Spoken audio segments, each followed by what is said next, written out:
आज सुबह पश्चिम बंगाल सरकार के कैबिनेट मंत्री दिलीप घोष ने राज्य और देश की वर्तमान राजनीतिक स्थितियों पर अपनी महत्वपूर्ण प्रतिक्रिया व्यक्त की।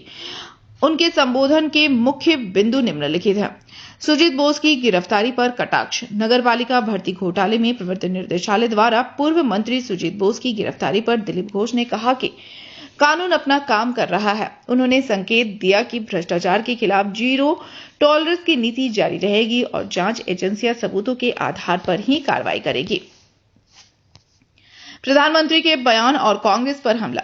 प्रधानमंत्री नरेंद्र मोदी की पेट्रोल पंप इस्तेमाल करें और सोना कम खरीदें वाली सलाह पर कांग्रेस के हमलों का जवाब देते हुए दिलीप घोष ने कहा कि विपक्ष देश की अर्थव्यवस्था को मजबूत करने के प्रधानमंत्री के दूरदर्शी सुझाव को समझ नहीं पा रहा है। कांग्रेस केवल नकारात्मक राजनीति करने में व्यस्त है।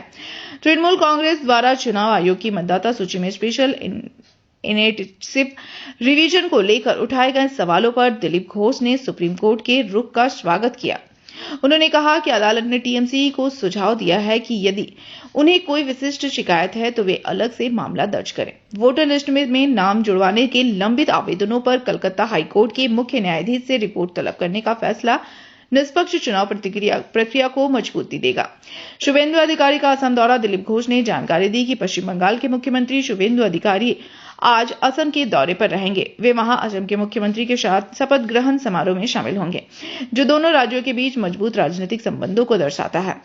नई जिम्मेदारियां और मंत्रालय। दिलीप घोष ने आधिकारिक तौर पर पुष्टि की है कि नई सरकार में 3 महत्वपूर्ण मंत्रालयों की जिम्मेदारी उन्हें सौंपी गई है।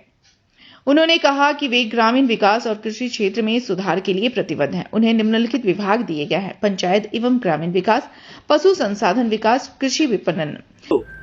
কোনো ব্যক্তি আমাদের কাছে গুরুত্বপূর্ণ নয়। পুরো দুর্নীতি হয়েছে 15 বছর ধরে, সেই ত্রিফলা থেকে আরম্ভ করে তা তদন্ত হবে। মানুষের এটা অধিকার আছে, তাদের টাকা যারা চুরি করেছে তাদেরকে শাস্তি দেওয়ার আর অধিকার আছে। সেই জন্য সরকার এসছে, সরকারের দায়িত্ব দুর্নীতিবাজদেরকে আইনের সামনে নিয়ে আসা। প্রশাসন সেই কাজটা করবে, আইন তাদেরকে সাজা দেবে।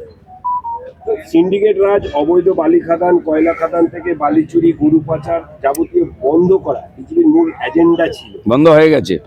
গরু পাচার দেখেছেন এই এক সপ্তাহে? বালির গাড়ি দেখেছেন কোথাও? বড় বড় বালির গাড়ি গ্রামে ঢুকে যেত, রাস্তা ভেঙে চুরমার হয়ে গেছে।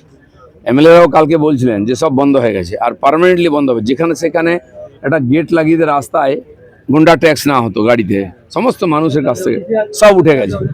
বাকি যেখানে যা আছে আপনারাও বলুন, আমাদের এমএলএদেরকে মাননীয় মুখ্যমন্ত্রী বলেছেন যেখানে যা আছে খবর দিন, সেখানকার ডিএমের সঙ্গে তাদের মিটিং করানো হবে। সমস্ত কমপ্লেন জনতাকেও বলছি, আপনারা আপনাদের কমপ্লেন আমাদের এমএলএদের মাধ্যমে জানান, মেল করুন, মাননীয় সিএমের দপ্তরে মেল করুন, সব কিছু সমাধান হবে।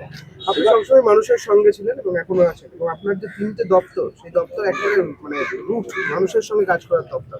পার্টি হয়তো তাই ভেবেছে যে আমি মানুষের সঙ্গে কাজ করতে ভালোবাসি, তাই আমাকে দপ্তর দেওয়া হয়েছে যাতে আমি মাঠে ঘাটে ঘুরতে পারি। ঠান্ডা করে বসে কাজ করার লোক আমি নই।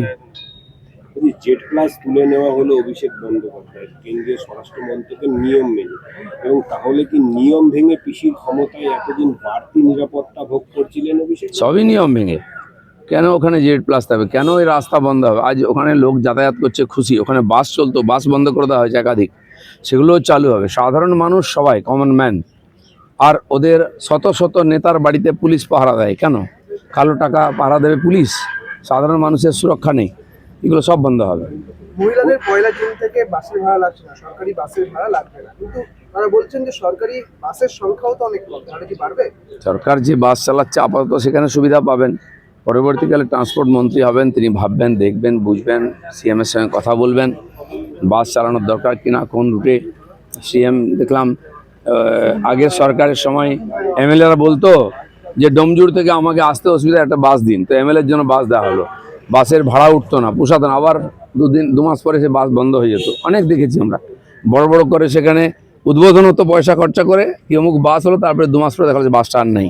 এরকম স্টান্টবাজির পলিটিক্স আমরা করবো না। সাধারণ মানুষের সুবিধার জন্য যদি মনে হয় সেখানে বাস দেওয়া দরকার, সরকার দেবে। বলছি, সুব্রত গুপ্তের পরেই মুখ্য সচিবের দায়িত্ব পেলেন মনোজ আগরওয়াল। দুজনের তত্ত্বাবধানে এত বছর পর সুষ্ঠু ভোট হলো বাংলায়, তাই কি এই বাংলা সুশাসন ফেরাতে না, যোগ্য ব্যক্তিকে আমরা নিয়ে আসবো। দুর্নীতিবাজ লোকেদের রাখা যাবে না। कोलकाता से bureau report PVTV news. Raniganj में इतने लग्जरी रूम, वो भी इतने कम प्राइस में। मैं बात कर रही हूँ रानीगंज के NSD रोड में लोकेटेड होटल अतिथि इन के बारे में। यहाँ पे आपको फैमिली, फ्रेंड्स और कॉर्पोरेट के लिए रूम्स मिल जाएंगे, वो भी सिर्फ 1500 स्टार्टिंग प्राइस में। यहाँ पे आपको super deluxe room, Dulux room, regular room के साथ साथ प्योर वेज रेस्टोरेंट, जहाँ से आप अपने रूम तक टेस्टी फूड ऑर्डर्स कर सकते हैं। ये होटल हाइजीनिक और क्लीन होने के साथ साथ 27 हेल्पिंग फैसिलिटी भी देती है। High speed wifi, TV with fully AC interior, 24/7 room service, good ambience, clean cupboards, separate geyser facilities, clean washrooms, smoking area. अगर आपका भी प्लान है रानीगंज में स्टे करने के लिए, तो आपके लिए ये एक अच्छा ऑप्शन हो सकता है। आप यहाँ पर रूम ऑनलाइन प्लेटफॉर्म मेक माई ट्रिप से भी बुक कर सकते हैं। अगर आप मेरी वीडियो दिखाते हैं तो आपको मिलेगा एक्स्ट्रा 20% ऑफ। अतिथि इन होटल आपको रानीगंज स्टेशन से 5 मिनट वॉकिंग डिस्टेंस पे मिल जाएगा। और इन्फॉर्मेशन के लिए आप इन्हें कॉल भी कर सकते हैं। Thank you for watching.